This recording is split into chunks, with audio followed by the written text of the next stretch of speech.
hookah while I'm smoking on. Shot down. Oh, my bitch, till I see you, bro. Back to that breaking news live from Chopper 2, a mass shooting. At least 6 people shot. This all happening at 65th and King Drive in Parkway Gardens. The age ranges of those people ranging from 14 to 23 years old. If they ain't from here, don't come here, please don't. His name is Davon Bennett, AKA King Von. He's been on the street for too long. I want him off the street today.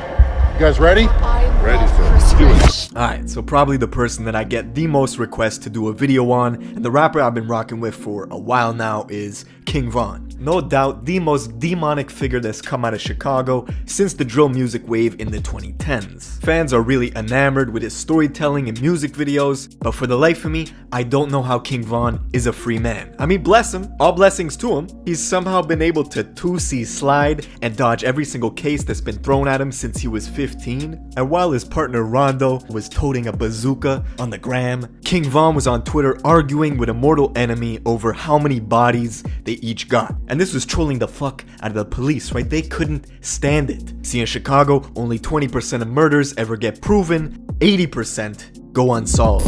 20 years for the murders, plus the gun harassment law, that's 21 years. So that's 41 years just for the murder. And I got 2 attempt murders. And you beat all those charges. You were acquitted. Yep, I don't play. In order to understand this story, we gotta go to Chicago, more specifically the Parkway Gardens in the South Side, but you probably know it as O Block. Now, not only is this the home of Chief Keef and King Von, it's also the home of the former First Lady, Michelle Obama, who, when she looks back at her experience, says it was never as bad as it is now. The area has always been a huge war between 2 factions, the BDs and the GDs, and this war has been going back since at least the 90s. But back then there was more structure, it was organized, and it was mostly a battle over drug trade. The BDs controlled a massive 16-story housing complex just 2 minutes away from O Block, posting snipers on the roof to protect their drug dealers. Lookouts were equipped with night vision goggles, and the entire organization was pulling in $300,000 a day for damn near 15 years. The BDs were run like a corporation. Money was laundered through investments into apartment buildings, a record label called MOB, a car wash, and a nightclub in Atlanta. But the leadership was taken out in 2004 with a massive police raid. Their headquarters was permanently closed and eventually demolished. 50 people were charged. Whole leadership gone. All the BDs migrated to O Block and created alliances with the sets around the area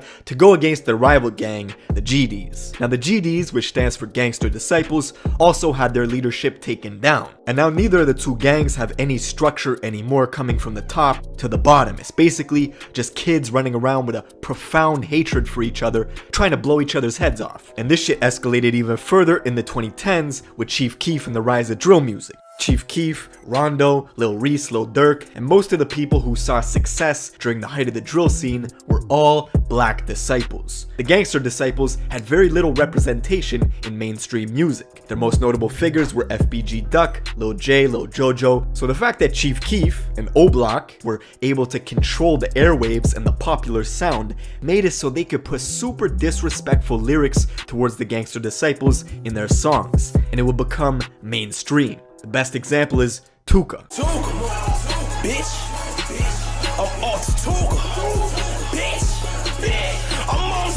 Tuka's death became the focal point for a lot of violence because the gang members that killed Tuka then used social media to really insult his memory. In this case, you have this young man actually in his coffin, and this image has also been defiled. See, Tuka was a deceased 15-year-old boy that Chief Keef and Durk would constantly mock in their songs. And the lyric became so popular, you had rappers like Lil Pump who had nothing to do with the situation. He's from Miami. You had Young M.A. who's from New York, and even NLE Choppa who's from Memphis. They would use Tuka in their songs or in everyday life without even knowing what it meant. Now, you recently said some shit about Lil Pump. And he used the Smoking Tuka line? To this day, he probably think that everything all groovy. But no, when I see you, I'm gonna slap you. Young M.A. said it in her verse, and then she apologized for it.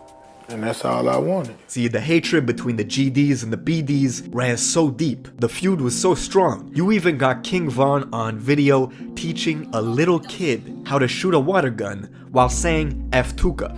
Fuck Tuka. Fuck Tuka. Fuck Tuka. Fuck Tuka. Shoot him in his head. Boom. Fuck Tuka. Say it. Now, the death of this kid, Tuka, spawned something that was never before seen. A 17-year-old female assassin named Jakira, who created a social media account dedicated to avenging his death.